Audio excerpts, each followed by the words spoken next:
আপোনালোকৰ যিটো ৰাজনীতি আছিলে বা বদৰুদ্দিন আজমল চাহাবে যিটো ৰাজনীতি আমি শেহতীয়া সময়খিনি দেখিবলৈ পাইছিলোঁ, পানী জাৰি দিয়ে বা এনেকুৱা ধৰণৰ নিৰ্বাচনী সভাত আমি দেখিবলৈ পাওঁ, আপোনালোকৰ টেকনিক কিন্তু শেহতীয়াকৈ অখিল গগৈ লগায় আৰু অখিল গগৈ খুব পৰিমাণে যথেষ্ট পৰিমাণে ভোটাৰসকলক ভোটাৰ ৰাইজক তেওঁ আকৰ্ষিত কৰিবলৈ সক্ষম হ'ল, আল্লাহৰ নামত শপত খুৱায় বা তেনেকুৱা ধৰণৰ।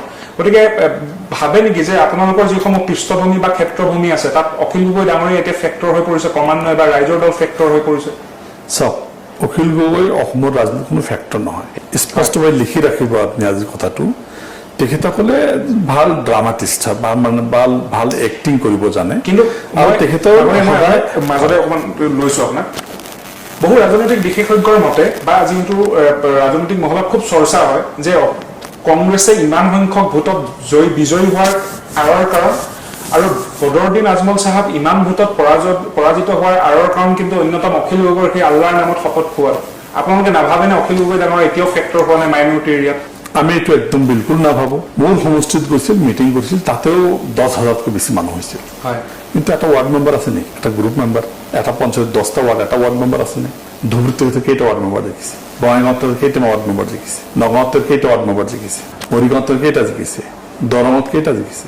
এই কথাবিলাক ভোট আৰু মানে তেখেতৰ চাব অহা, আজি এটা বান্দৰ যদি আমি গোটেই বান্দৰ দেখা পাই থাকো, এটা বান্দৰ যদি মিয়া এৰিয়াত যায় 500 মানুহ পিছে পিছে দৌৰিব, গছত উঠি দৌৰিছে, সেইটোকো দিব 4-500 মানুহে। তো এইটো বেলেগ কথা, এইটো নেদেখা বস্তু, নেদেখা এটা বিষয়। অখিল গগৈ এজন ভাল টিভিত ভাল বক্তব্য দিয়ে, ভাল কথা কয়, ভাল বিষয় লৈ সংগ্ৰাম কৰে, তেখেতেতো নাজানে যে অখিল গগৈ কোনো এটা সংগ্ৰামত স্থিৰ হৈ নাথাকে। তেখেতে নাজানে যে আজি বি চেক্টৰ এই চেক্টৰ মাটিবিলাক লৈ তেখেতৰ আন্দোলনটো ক'ত গ'ল, তেখেতে নাজানে পিতানীৰ মাটিবিলাক লৈ আন্দোলন ক'ত গ'ল, তেখেতে নাজানে যে বৃহৎ নদী বন্দৰ আন্দোলন ক'ত গ'ল, তেখেতে নাজানে যে যিবিলাক লৈ মানুহ গাত জুই লগাই মৰিলে সেই আৱেগটো ক'ত গ'ল, তেখেতে নাজানে যে আজি হাজাৰ হাজাৰ মানুহ গুৱাহাটীত সেই থুৱাই দিয়া চি কোৱা হে কোৱা নকয়। এতিয়া কিয় নকয়? যিবিলাক বুজি পাইছে তাৰ লগ এৰি দিছে। যিটো নতুন এৰিয়া, মিয়া এৰিয়া, এইটো হাৰুৱা পথাৰ, তাত মানুহ বেছি, থিকলি পপুলেটেড, তাত গৈ আৰম্ভ কৰিছে।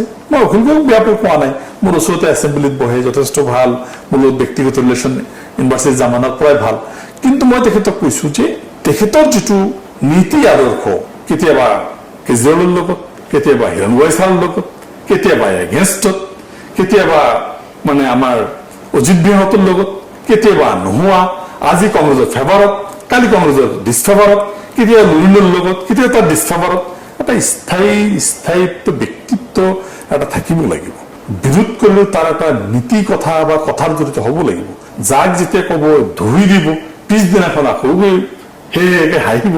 তো বস্তু এটা ৰাজনীতি ইমান পাতল বস্তু নহয়। তেখেতৰ ভাল ৰিচাৰ্চ টিম আছে, ভাল ৰিচাৰ্চ কৰে। মই কথা ক'ব বিচাৰিছো যে এনেকে পলিটিক্স কৰিলে অহা দিনত তেখেতৰ আৰু বেলেগ হ'ব। আমিতো যোৱা 20 বছৰ কৰি আহিছো ন পলিটিক্স। তেখেতৰ জীৱনত কৈছে তেখেতৰ ৰাজনীতিত নাহে, আহিছে ন ৰাজনীতিত। মোৰ লতাশিল ফিল্ডত মোৰ আগত বহি তেখেতে স্পীচত কৈছিল মই পলিটিক্স জীৱনত নকৰো। বহাৰ পিছতে কৈছো বন্ধু এইটো কথা কিয় ক'লা? এইটো কথা ক'ব নালাগিছিল, তুমি ৰাজনীতি আহিবা দুদিন পিছত। যেনেকৈ আমাৰ হিমন্ত বিশ্ব শৰ্মা কৈছে এইটো মোৰ ৰাজ পলিটিক্স, মোৰ হেৰাবলা কি আছে, যাবলৈ কি আছে, কথা ভেলু থাকিল নেকি? তো এনেকুৱা কথা কৈ ইমান পাতল বক্তব্য, পাতল মন্তব্যৰে জিকিব নোৱাৰি।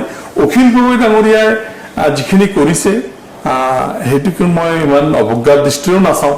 তেখেতে এটা মানি ল'বও পাৰে, কিন্তু যদি তেখেতে নিজকে চেঞ্জ নকৰে, এনেকুৱা কথা কৈ থাকিলে, আজি আপুনি ভিডিঅ' ৰেকৰ্ডিং এই যে কঠীয়া তুলি এটা কঠীয়ালৈ চাব, তাত মাইনৰিটি কিমান প্ৰীতি, টুপি পিন্ধি আহিছে, মাইনৰিটি কি কৈছিল। তো এইবিলাকে মানুহ বুজি পায়। তেখেতে 51টোক কিয় ছাপৰ্ট কৰিছিল, 71 নকয় 51 কিয় ছাপৰ্ট কৰিছিল, তেখেতৰ লিখা কিতাপত আছে বাণীবদ্ধ 51 ছাপৰ্ট কৰিছিল। তেতিয়া মাইনৰিটি ফেভাৰত কেনেকৈ যাব? এই কথাবিলাক আমি কম নহয় সময়ত, সময় কম। এই কথাবিলাক ক'লে তেখেতে গম পাই যাব যে কি হৈ হ'ব। তথাপিও মই কওঁ যে অখিল গগৈ যদি নিজকে অলপ সংশোধন কৰি ল'ব পাৰে, অসমত ভাল নেতা অহা দিনত হোৱাৰ সম্ভাৱনা আছে।